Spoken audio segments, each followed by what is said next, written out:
Welcome back everyone. এইটা কিন্তু আর mini vlog না, এটা একটা প্রপার ভ্লগ। বেশ কিছুদিন থেকে আমরা মিনি ভ্লগ রিলস এগুলোই দিচ্ছিলাম, আসলে সময় হয়ে উঠছিল না। কিছু ব্যস্ততার কারণে ভ্লগ দেওয়ার যে সময়টা বা যেই টাইমটা এডিট করব সেইটাই পেয়ে উঠছিলাম না। তো আমরা পৌঁছে গেছি টাকি হোটেল সোনার বাংলা। এটা একটা উইকডেতে মানে 16-17 জানুয়ারি গেছিলাম, আর এখন দিচ্ছি মানে এতদিন বাদে। এই ট্রিপটাতে আমাদের সাথে আমার শ্বশুর শাশুড়ি মারও আসার কথা ছিল, কিন্তু কোনো একটা ব্যস্ততার কারণে ওনারা আমাদের জয়েন করতে পারেনি। তো আমি, মা, দিদি আর চেরি চলে গেছিলাম সোনার বাংলা। অসাধারণ একটা জায়গা, খুব শান্ত পরিবেশ। টাকি তো অনেকেই নাম শুনেছো, মানে সবাই বেসিক্যালি টাকিটা জানো। এটা হচ্ছে ইন্ডিয়া বাংলাদেশ বর্ডার। টাকির হচ্ছে মাঝখানে ইছামতি নদী, ওপারে বাংলাদেশ। তো এখানে বেশ অনেক কটা হোটেলস বা রিসর্ট আছে।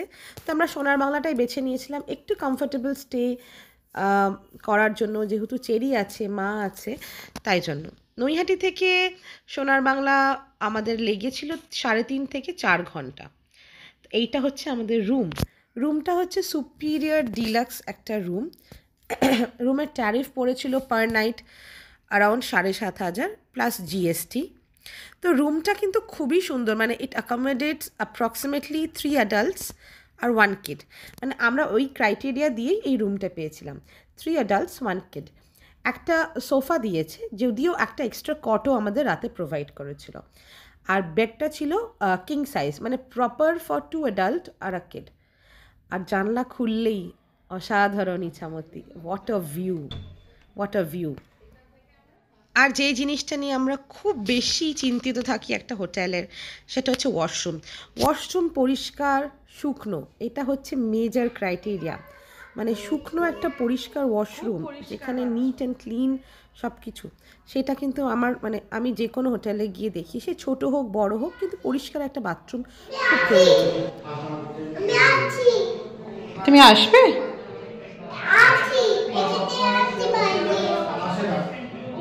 তোমার কেমন এখানে, চলো এবার বলো। চেরি এখানে দাঁড়াও, আমাকে বলো তোমার কেমন লাগছে এখানে এসে। হ্যাঁ, এটা কোথায় এসেছো তুমি? টাকি। টাকিতে এসে কি হয়? টাকলা হয়? কে টাকলা হবে? হ্যাঁ, যাও দিমির কাছে চলে যাও, দৌড়ে যাও।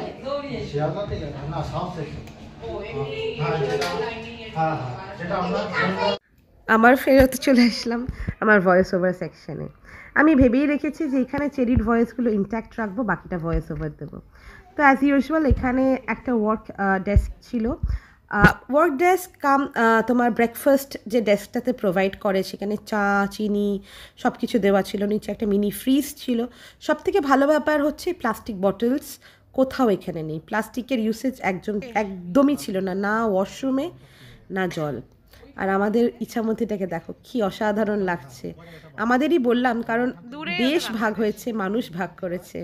এই নদী, আকাশ, গাছপালা এগুলো তো আর ভাগ হয়নি। ইছামতি আমাদেরও, বাংলাদেশেরও, সবারই। গোপাল ঘুমায় দেখি তো। ও হ্যাঁ, তাই তো, গোপাল ঘুমাচ্ছে। ধরে থাকো তোমার বেবি গোপালকে, তুমি রেখে দাও, যত্ন করে রেখে দাও, দিম্মি আসলে দেবে। একটা পর্যন্ত এখনো নামাইনি। গোপাল বাটি। আর এখান থেকে চেরির কথাগুলো সত্যি কাটতে ইচ্ছে করছিল না, তাই জন্য ভয়েস ওভারটা বন্ধ করে দিলাম। ও আসলে মার ব্যাগ থেকে গোপালটাকে বার করে নিয়েছে। মা যেখানে যায় গোপাল নিয়ে যায়, তো মা ওয়াশরুমে চেঞ্জ করতে গেছিলো, ও ঠিক গোপাল বার করে জামা কাপড় পরিয়ে দিয়েছে, দেখো। আর যেখানে বলছিলাম, ইছামতি নদীটা কিন্তু খুবই সুন্দর। আর মানে খুব, আমরা যেখানে ছিলাম, জানি না সোনার বাংলার আশেপাশে, সেখানে এই ট্যুরিস্ট বোটগুলোই চলে, যেখানে ঘন্টায় ট্রিপ হয়। আর যেটা চলে সেটা হচ্ছে বড় বড় বজরা, বাংলাদেশেরও বজরা চলছিল। আর ইন্ডিয়াতেও দেখছিলাম প্রচুর ইট বালি নিয়ে বড় বড় বজরা যাচ্ছিলো। পরে দেখাবো আমরা যখন ট্রিপটা নিয়েছিলাম, বোট রাইডটা যেটা নিয়েছিলাম। এখন লাঞ্চটা ছেড়ে আসি। লাঞ্চটা, আমাদের রুমটা ছিল 4 তলায়, আর লাঞ্চ হচ্ছে ওদের ফার্স্ট ফ্লোর, রেস্টুরেন্টের ফার্স্ট ফ্লোরে। লাঞ্চটা আমরা যেহেতু দেরি করে গেছিলাম, বাফে শেষ হয়ে গেছিলো, তাই আমাদের আলা কার্টে অর্ডার করতে হয়েছিল। আলা কার্টেতে অলমোস্ট আমরা 3টে সাড়ে 3টের সময় লাঞ্চ করেছি।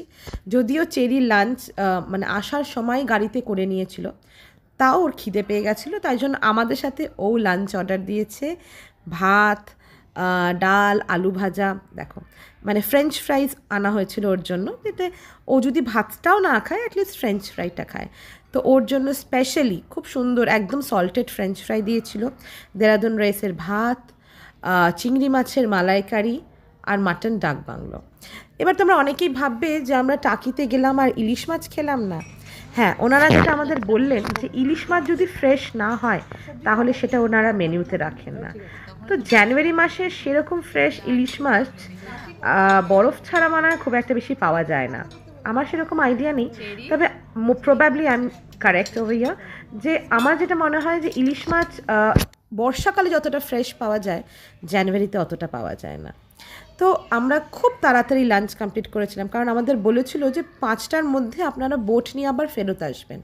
তো আমরা 3:30টায় লাঞ্চে গেছি, আধ ঘন্টায় লাঞ্চ করে আমরা ডিরেক্ট ওখান থেকে আর ঘরে যাইনি, আমরা নৌকো সফরে বেরিয়ে পড়েছি, মানে ইছামতির উপরে নৌকো সফর সেইটা করতে বেরিয়েছি।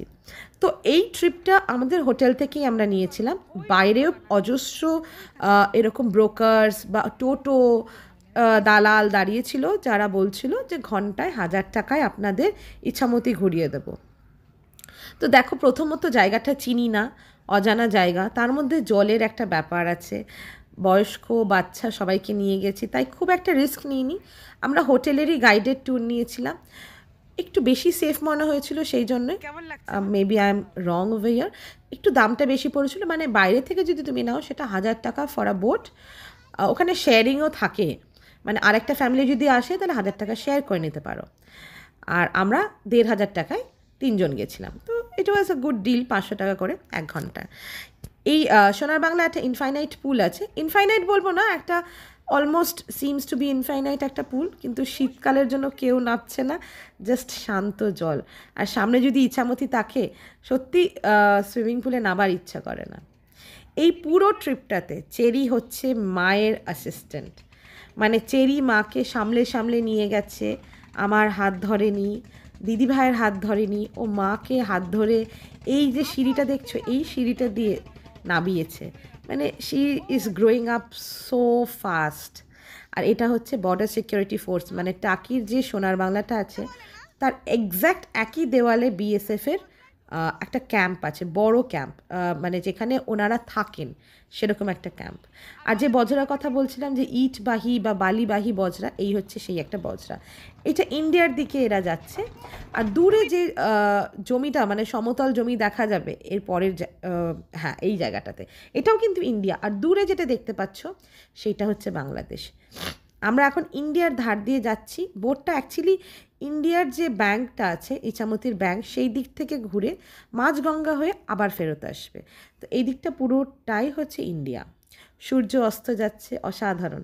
এই একই সূর্য অস্ত কিন্তু বাংলাদেশেও যাচ্ছে, ইন্ডিয়াতেও যাচ্ছে, দেশের বিভিন্ন প্রান্ত, যেটা মানে মানে যে কোনো ইস্ট সাইডে এখন মানে সবাই দেখতে পাচ্ছে যে সূর্যটা অস্ত যাচ্ছে, কিন্তু আমরা মানুষই দেশ ভাগ করেছি।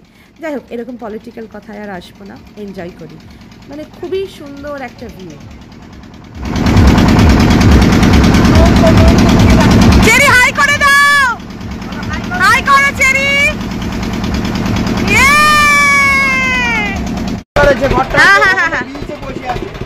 আমাদের হোটেল সোনার বাংলার পাশে ক্যাম্প আছে, হ্যাঁ, প্লাস ওই যে ওখান থেকে চলে এলাম, ওখানটায় ওরা চেকপোস্ট আছে, এরকম প্রত্যেক নদীর কিনারা দিয়ে চেকপোস্ট করা আছে। তো কিনারা ছাড়া যদি এমনি উঠে পড়ে ধরবে। আর জলে আছে নাকি পুলিশ? জল পুলিশ আছে? মোহনার মাঝখানে আছি, যেটা দিয়ে এনেছি পিছনে ইছামতি নদী, এখানে শেষ হয়ে গিয়েছে। ডান দিকে যে নদীটা চলে যাচ্ছে এটা বিদ্যা নদী, জঙ্গলে পাই দিয়ে যে নদীটা চলে যাচ্ছে ওর নাম কালিন্দী। এটা যাচ্ছে 3টে নদীর মোহনা, এটা কালিন্দী। হ্যাঁ, এইটা হচ্ছে বিদ্যাধরী। পিছনে ইছামতি। বাহ, ওই যে বাংলাদেশের নৌকো যাচ্ছে, এই যে বাংলাদেশের ফ্ল্যাগ উড়িয়ে নৌকো যাচ্ছে। হ্যাঁ, দারুণ দারুণ এক্সপিরিয়েন্স, দারুণ। বাংলাদেশের নৌকো নাগরদোলা চলছে, ওই যে পিকনিক, হ্যাঁ বাংলাদেশের নাগরদোলা।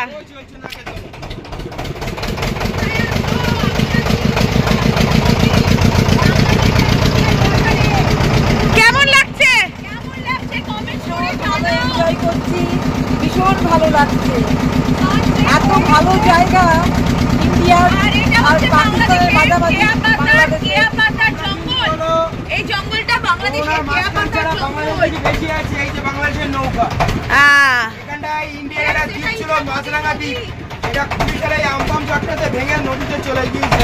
কোন নদীটা?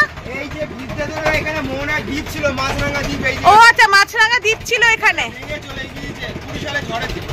আমফানে। ওখানে ওদের পার্ক ঠার্ক আছে নাকি? পিকনিক স্পট, এইটা পিকনিক স্পট বাংলাদেশের কি?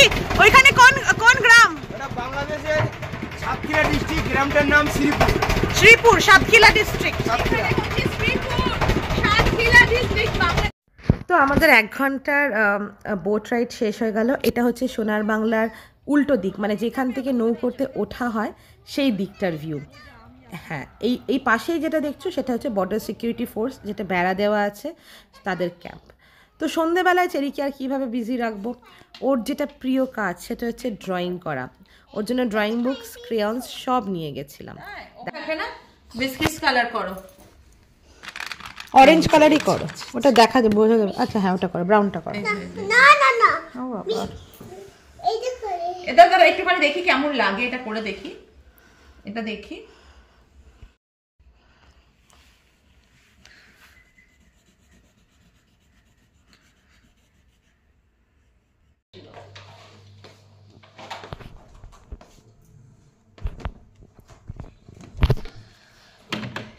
কি বলছো? অর্ডার দিচ্ছ কিছু? কি কি খাবে বলে দাও। আমি খিচুড়ি খাবো আর আলু খাবো।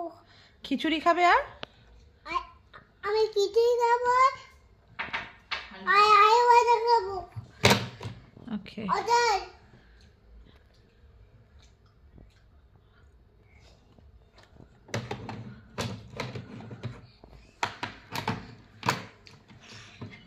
খাবে?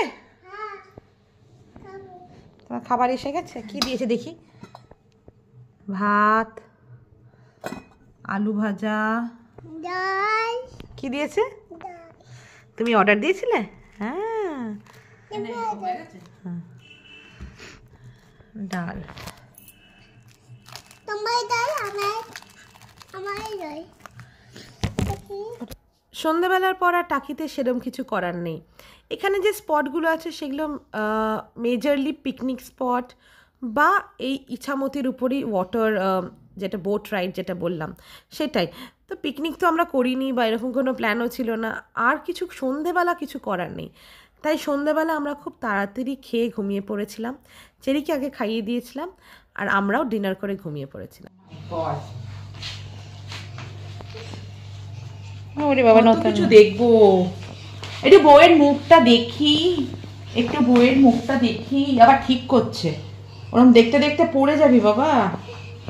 দেখি নতুন বউকে একটু ঠিক করছে দেখ। আমি দাদা।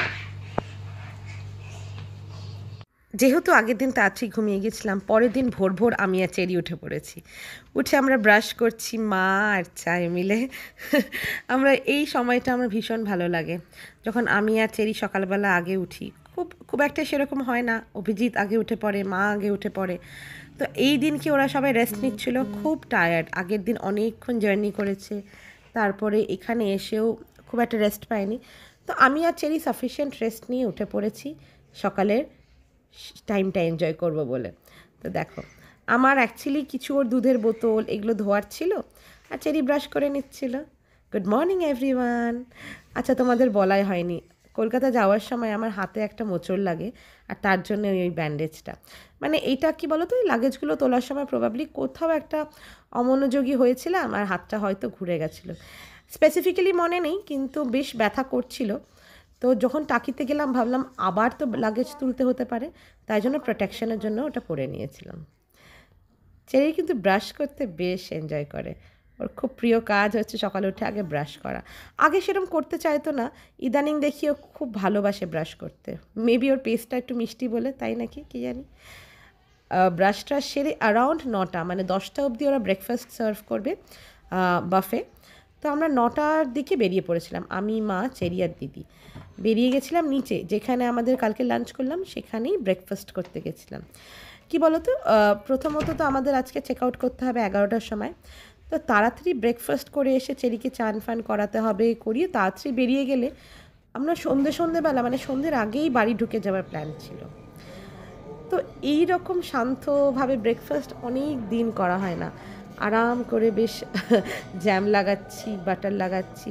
কালকে মানে সেটা ছিল ফ্রাইডে, আর তারপরে যে উইকেন্ডটা, সেই উইকেন্ডটা কাটানোর পর সোমবার থেকে তো অ্যাজ ইউজুয়াল অফিস স্টার্ট হয়ে যাবে।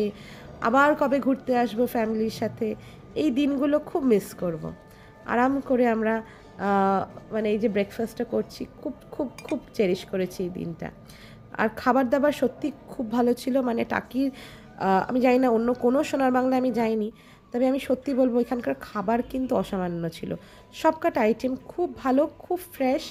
আর চেরির জন্য ওরা যে খিচুড়িগুলো বানিয়ে দিয়েছিল, বা ডাল ভাত, সবজি দিয়ে ভাত, ও প্রত্যেকটা জিনিস খুব ভালো করে খেয়েছে, একটুও খাবার নষ্ট করেনি, আর প্রচণ্ড ফ্রেশ। আর ব্রেকফাস্টে তো দেখলেই কী কী ছিল, কর্নফ্লেক্স, চা, কফি, পোহা, লুচি, তরকারি, লুচি আলুর দম ছিল প্রবাবলি, সাম্বার ছিল, চাটনি ছিল, ক্যারেট ইডলি ছিল। মানে এগুলো খুবই হেলদি। আর ইডলি তো মনে হয় ইন্ডিয়া কেন বাইরে সব জায়গায় একটা মানে স্টেপল ব্রেকফাস্ট আইটেম। আর ছিল জুস, জুসের মধ্যে এগুলো কিন্তু সব প্যাকেজ জুস ছিল, আমি একটু গ্রেপ জুস নিয়েছিলাম। কেমন লুচিটা? ভালো তুমি কি কি খেয়েছো একটু বলে দাও। ভেজিটেবল হ্যাঁ, ভেজিটেবল এই ভেজিটেবলসটা আর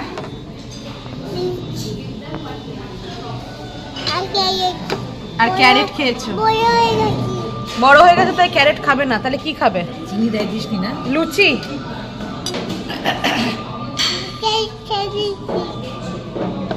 বড় হয়ে গেছি তাই আমি ক্যারেট খাবো না বলছি। ব্রেকফাস্টের ডেজার্ট সেকশনে ছিল muffins, brownies, croissant, donuts, chocolate donuts, fresh fruits, cut fruits যেটা বলে, মানে পাইনঅ্যাপেল, ওয়াটারমেলন, এগুলো সব ছিল। খুবই সুন্দর ব্রেকফাস্ট। কিন্তু এবার তো চলে যাওয়ার পালা। আমাদের রুম নাম্বার ছিল এই ট্রিপে, ঘর দিয়েছিল 415। খুব সুন্দর স্টে। আমরা তো এখনও মানে প্রায় 20-25 দিন হয়ে গেল ফেরত এসেছি, এখনও ভুলিনি। খুবই খুবই সুন্দর স্টে ছিল, একটা মানে অসাধারণ ট্রিপ ছিল। আমরা বেরিয়ে যাচ্ছি ঘর থেকে চেক আউট করে। একদিনের জন্য এসেছিলাম কিন্তু অনেক দিন মনে রাখবো। মা, চেরি, ওরা তো এখনও টাকি নিয়ে গল্প করে ফোন করলেই। আর এটাই হচ্ছে হোটেলের বাইরেটা। খুব সুন্দর একটা স্টে আমি বলবো। তোমরা এটা চুজ করতে পারো ওয়ান ডে ট্রিপের জন্য, ফ্যামিলি নিয়ে কোথাও যেতে চাও। শীতকালে তো খুবই আইডিয়াল। আর আরেকটা সময় যেটা খুব ভালো সেটা হচ্ছে দুর্গা ঠাকুর বিসর্জনের সময়। এই বলেই আজকের ভ্লগটা এন্ড করছি। Thank you everyone, thank you for watching the vlog. Please do like, share, subscribe and comment.